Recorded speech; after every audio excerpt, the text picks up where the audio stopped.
ఇది 'big boss' house బయట అండి. అన్నపూర్ణ స్టూడియో ముందు మీరు చూస్తున్నారు కదా! వచ్చేది నాగార్జున గారి కార్ అండి. యెస్. ఈరోజు ఎలిమినేట్ ఎవరయ్యారంటే గౌరవ్ అండ్ నిఖిల్. అండ్ ఈ కార్‌లో ఇప్పుడు నాగార్జున గారు వెళ్తున్నారు. మీరు చూస్తున్నారు కదా!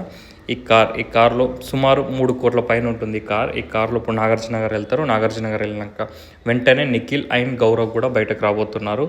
అండ్ మాకు తెలిసిన సమాచారం ఏంటంటే ఇక్కడ నాగార్జున చూస్తున్నారు కదా! ఈ కార్ చూసారు ఎంత కాస్ట్లీగా ఉందో. సెక్యూరిటీ ఎలా అతనికి సెక్యూరిటీ ఇచ్చి పంపిస్తున్నారు నాగార్జున గారికి అనేది మీకు అర్థమవుతూ ఉంటుంది. యెస్. ఈరోజు గౌరవ్ అండ్ నిఖిల్ ఎలిమినేషన్ అనేది ఫేరా అన్‌ఫేరా మీరు కింద కామెంట్ చేయండి. వాళ్ళిద్దరు కూడా చాలా బాధతో హౌస్ బయటకు వచ్చారు అన్న విషయం తెలిసింది. ఎందుకంటే అతి తక్కువ టైంలో వాళ్ళు ఎగ్జిట్ అవ్వడం అనేది అసలు ఎక్స్పెక్ట్ చేయలేదు. ఎందుకంటే వాళ్ళు ఫిజికల్గా చాలా స్ట్రాంగ్ ఉన్న వ్యక్తులు. అయినా ఇంత త్వరగా వాళ్ళు ఎలిమినేట్ అయ్యి బయటకు రావడం అనేది ఫేరా అన్‌ఫేరా మీరు కింద కామెంట్ చేయండి. నా వరకైతే వాళ్ళిద్దరూ ఎలిమినేట్ అవ్వడం ఫేర్ అని చెప్తాను. ఎందుకంటే వాళ్ళిద్దరూ బిగ్ బాస్ హౌస్లో ఉన్నా కానీ ఎలాంటి కంటెంట్ వాళ్ళ దగ్గర నుంచి మనం చూడలేదు. అండ్ వాళ్ళిద్దరు కూడా వచ్చే కార్ మీకు చూపిస్తానంటే డెఫినెట్లీ వాళ్ళు ఎలా అంటే నాకు తెలిసిన ప్రకారం అయితే గౌరవ్ చాలా ఏడ్చాడంట. నిఖిల్ కూడా చాలా కోపంగా అసలు ఇంత త్వరగా వచ్చానని ఒక ఫ్రస్ట్రేషన్తో ఉన్నాడని అక్కడ అందులో పనిచేసే వాళ్ళు చెప్పారు. అండ్ మీరు చూస్తే మీకు కనబడుతుంది ఇప్పుడు గౌరవ్ రాబోయే కార్ కనబడుతుంది. అండ్ ఇదే అండి. ఎస్. ఈ కార్లోనే గౌరవ్ రాబోతున్నాడు. అండ్ గౌరవ్ ఎలిమినేషన్ అనేది ఫేరా అన్‌ఫేరా మీరు కింద కామెంట్ చేయండి.